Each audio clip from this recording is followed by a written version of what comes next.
Hi friends, welcome back to financial wisdom with Akash. आज के video में मैं इक्विटीज के बारे में डिस्कस करूंगा and I will cover all the basic points, ताकि अगर कोई ऐसा इंसान इस वीडियो को देख रहा है जिसको इस टॉपिक के बारे में बिल्कुल भी आइडिया नहीं है तो वो भी समझ पाएगा एंड आगे आने वाले वीडियोस में भी इस वीडियो के थ्रू बेस बिल्डिंग होगी। तो स्टार्ट करते हैं। तो व्हाट इज इक्विटी? तो इक्विटी इज एन एसेट। अभी इस पे डिस्कस करने से पहले मैं थोड़ा एसेट के बारे में समझा दूं कि एसेट क्या होता है। तो asset is basically something you own and it has some value. For example जैसे आपका घर हुआ, तो दैट इज एन एसेट कि आप उसको ओन करते हैं एंड उसकी कुछ वैल्यू है। सिमिलरली आपकी कार भी एक एसेट है। तो अब सवाल आएगा, क्योंकि मैंने बताया कि equities is also an asset, equity is an asset, तो इक्विटी के केस में हम क्या ओन करते हैं? द आंसर इज इक्विटी के केस में वी ओन अ कंपनी। तो equity represents ownership in a company. ये एक इंपॉर्टेंट पॉइंट है जो आप याद रखें।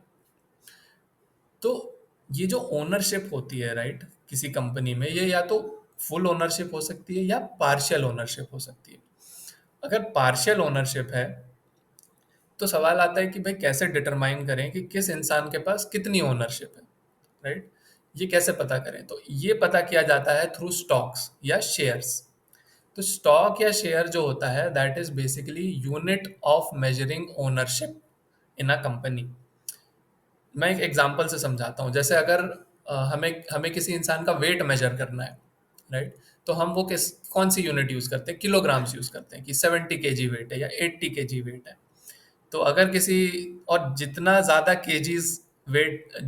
केजीज होगा उतना ज़्यादा उसका वेट होगा। तो सिमिलरली जितने ज़्यादा आपके पास नंबर ऑफ शेयर्स या स्टॉक्स होंगे किसी कंपनी के, उतनी ज़्यादा आपकी ओनरशिप होगी। एक एग्जांपल से भी मैं समझा देता हूँ कि लेट्स अज्यूम कि किसी कंपनी के टोटल 100 शेयर्स हैं या 100 स्टॉक्स हैं, और आपके पास उस 100 में से 10 स्टॉक्स आपके पास हैं। तो आपकी जो ओनरशिप हो गई वो 10% हो गई। अगर किसी के पास 100 में से 50 स्टॉक्स हैं उसी कंपनी के, तो उसकी ओनरशिप हो गई 50%। और अगर किसी के पास सारे ही स्टॉक्स हैं उस कंपनी के, 100 आउट ऑफ 100 सारे स्टॉक्स हैं, तो उसकी ओनरशिप हो गई 100%। तो ये जो टर्म्स है ना, इक्विटी, स्टॉक, शेयर्स, ये इंटरचेंजेबली यूज किए जाते हैं। तो हमें ज़्यादा कंफ्यूज नहीं होना है। एक हाई लेवल पे बस ये समझ लें कि ये तीनों चीज़ें बेसिकली किसी कंपनी में ओनरशिप को रिप्रेजेंट करती हैं। अब कंपनी में अब ये सवाल आएगा कि भाई कंपनी ओन करने का मीनिंग क्या है? मीनिंग, कंपनी में ओन करता हूँ तो इसका मतलब क्या हुआ, राइट? तो बेसिकली अगर आप कोई कंपनी ओन करते हैं, चाहे पार्शियल हो या फुल हो, तो आप उस कंपनी के एसेट्स को ओन करते हैं। सबसे पहले तो एसेट्स में कुछ भी हो सकता है। जैसे कंपनी की कोई फैक्ट्री है तो आपके पास उसकी ओनरशिप आ जाती है। या उस कंपनी की कोई लैंड है या कोई कार है या कोई इक्विपमेंट्स हैं, कंप्यूटर्स, या ये इस टाइप की चीज़ें हैं।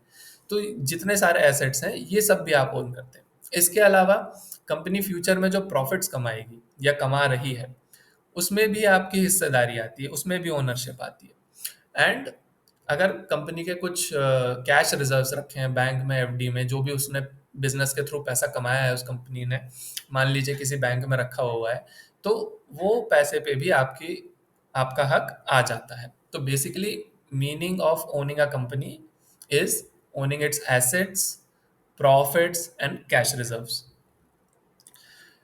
अब इसके बाद सवाल आता है कि how to own company shares, कि कैसे मैं किसी कंपनी के शेयर्स ओन कर सकता हूँ।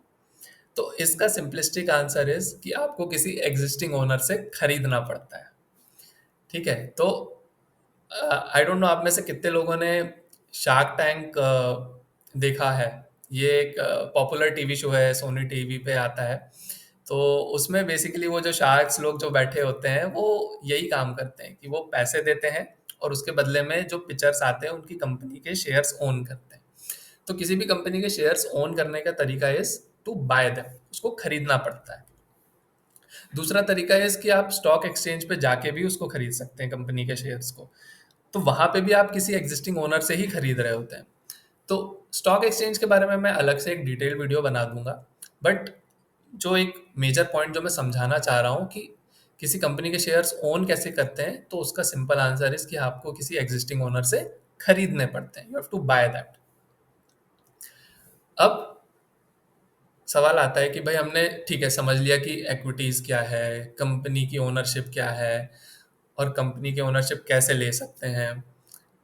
बट सवाल आता है कि भाई आप कंपनी की ओनरशिप क्यों लें? Why should you own a company, और why should you buy stocks या shares of a company?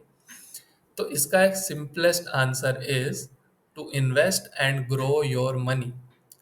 Basically आपने जो पैसे दिए और उसके बदले में जो शेयर्स लिए, आपका इसके पीछे सिंपल मोटिवेशन यही है कि फ्यूचर में आपका एंटिसिपेशन है कि फ्यूचर में जो मैंने शेयर्स लिए उसकी वैल्यू ग्रो करेगी, तो आपकी इन्वेस्टमेंट की वैल्यू ग्रो करेगी। फॉर एग्जाम्पल, अगर आपने किसी से 100 रुपीज़ के बदले किसी कंपनी का एक शेयर परचेस किया, ठीक है, आपने 100 रुपीज़ पे किए किसी एग्जिस्टिंग ओनर को, उसके बदले में एक शेयर ले लिया।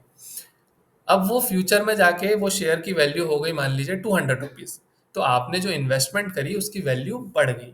तो जितने भी इंसान इन्वेस्ट करते हैं कंपनी के शेयर्स में, उसके पीछे यही रीज़न होता है कि उनकी इन्वेस्टमेंट की वैल्यू ग्रो करे। तो हमें ये बात का ध्यान रखना है कि हम ऐसी कंपनीज के ही शेयर्स खरीदें जिनके फ्यूचर में प्राइसेस ग्रो करेंगे। तो अब कैसे ये कंपनीज ढूंढनी है, क्या क्राइटेरिया होता है, कैसे कब खरीदना चाहिए, ये सारी चीज़ें मैं आगे आने वाले वीडियोस में डिटेल में डिस्कस करूंगा। But I hope high level पे आपको ये जो मैं बेसिक्स कवर किए वो आपको समझ आए होंगे। स्पेशली जिनको इस टॉपिक के बारे में बिल्कुल आइडिया नहीं है, आई होप उनको एक बेस बिल्डिंग हुई है, एक क्लैरिटी मिली है। आगे आने वाले वीडियोस में और डेप्थ में और डिटेल में चीज़ें डिस्कस होंगी। तो अगर आपको वीडियो अच्छा लगा तो लाइक करें, शेयर करें, सब्सक्राइब करें। Thank you very much.